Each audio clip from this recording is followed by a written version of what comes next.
పైన చాలా కొబ్బరి తోటలు లేని కోనసీమను ఊహించలేమని డిప్యూటీ సీఎం పవన్ కళ్యాణ్ వ్యాఖ్యానించారు.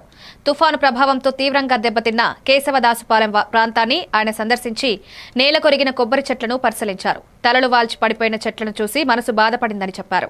కోనసీమ ప్రజలకు కొబ్బరి తోటలు జీవనాధారమని, ఈ నష్టం రైతుల ఆర్థిక స్థితిపై తీవ్ర ప్రభావం చూపుతుందని పేర్కొన్నారు. ప్రకృతి వైపరీత్యాల వల్ల జరిగిన ఈ నష్టాన్ని ప్రభుత్వం సీరియస్ గా పరిగణిస్తున్నట్లు పవన్ కళ్యాణ్ తెలిపారు. బాధిత రైతులకు ప్రభుత్వం అండగా ఉంటుందని భరోసా ఇచ్చారు. నష్టపరిహారం త్వరితగతిన అందేలా సంబంధిత అధికారులకు ఆదేశాలిచ్చినట్లు చెప్పారు. రైతులు ఎదుర్కొంటున్న ఇబ్బందులను ప్రత్యక్షంగా తెలుసుకుని తగిన చర్యలు తీసుకుంటామన్నారు. చేసిన చెట్లు మన కేశవదాస్ పాలన చూసినప్పుడు మనం వచ్చినప్పుడు కోనసీమని కొబ్బరి తోట లేకుండా ఊహించాం. అలాంటి కోనసీమలో తల్లలేని మొండెంలాగా ఆ రోజు కనిపిస్తే చాలా బాధ అనిపించింది.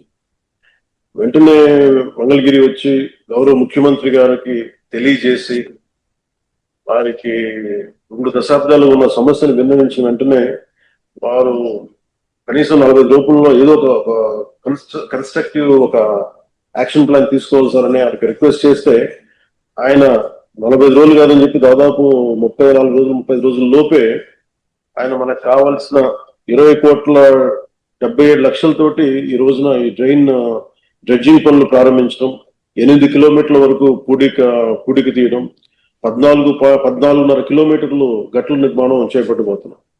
దీనికి అలాగే శంకరగుప్తం డ్రైన్ లో దాదాపు 600 ఎకరాలు ఉంది. కాదు 250 ఎకరాలు అన్యాక్రాంతం జరిగింది. అది మొన్న మీ దృష్టిలో కూడా నేను అది అడిగాను. దాన్ని కూడా కలెక్టర్ గారు ఒకసారి దృష్టిలో పెట్టుకోవాలి.